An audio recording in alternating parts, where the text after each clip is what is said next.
ఈ బక్కపల్చటి మనిషిని చూసారా? ఓటీటీ వచ్చిన తర్వాత ఈయన చాలా మందికి పరిచయం అయ్యే ఉంటారు. ఈయన పేరు ఇంద్రాన్స్. 68 ఏళ్ల వయసులో ఆయన 7th క్లాస్ ఎగ్జామ్స్ రాసి సర్టిఫికేట్ పొందారు. ఈ విషయాన్ని నేను కాదు, సూర్య గారు కరుప్పు సినిమా ఆడియో రిలీజ్ అప్పుడు చెప్పారనమాట. సో ఆ తర్వాత ఈయన గురించి ఎక్కువ మంది సెర్చ్ చేయడం మొదలుపెట్టారు.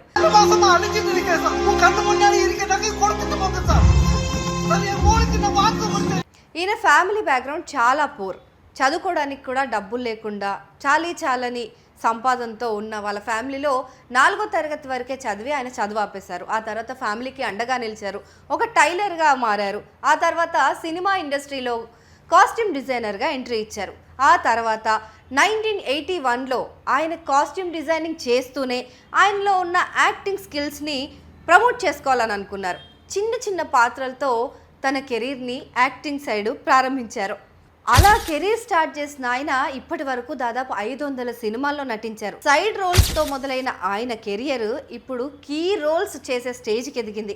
స్టేట్ అవార్డ్స్ నుంచి నేషనల్ అవార్డ్స్ వరకు ఎన్నో అవార్డ్స్ సంపాదించేసుకున్నారు. కెరియర్ పరంగానే కాదు, వ్యక్తిగతంగా కూడా ఆయన చాలా మంచి పర్సన్. ఇప్పటికి కూడా ఇన్ని అవార్డులు సంపాదించినా కూడా ఆయన చాలా సింపుల్గా బ్రతకడానికి ఇష్టపడతారు. అండ్ అలాగే కెరీర్ ప్రారంభంలో ఆయన ఎన్నో అవమానాలు ఎదుర్కొన్నారు. ఆయనకు బాడీ లేదని బాడీ షేమింగ్ చేశారు. అయినా కూడా ఆయన ఎక్కడా ఆగలేదు. ఆయన ఒకసారి పెళ్లి చూపులకు వెళ్తే అమ్మాయి పక్కన నించుంటే పెన్సిల్లా ఉన్నావని అన్నారట. అయినా కూడా నవ్వుతూ అన్నిటినీ ఎదుర్కొని ఇక్కడి వరకు వచ్చారు. ఎన్ని సినిమాలు చేసినా హోమ్ సినిమాలో ఆయన యాక్టింగ్ పీక్ అని చెప్పాలి. అండ్ రీసెంట్గా వచ్చిన కరుప్, తెలుగులో వీరభద్రని రిలీజ్ అయింది కదా, ఆ సినిమాలో ఆయన యాక్టింగ్ వేరే లెవెల్. కరుప్ మూవీలో ఆయన ఫాదర్ క్యారెక్టర్ చేస్తే తెలుగు ఆడియన్స్ నుంచి కూడా ఆయనకి మంచి అప్లాజ్ వచ్చింది. అండ్ ఈయన అల్టిమేట్ గోల్ ఏంటో తెలుసా? 10th క్లాస్ పాస్ అవ్వడం.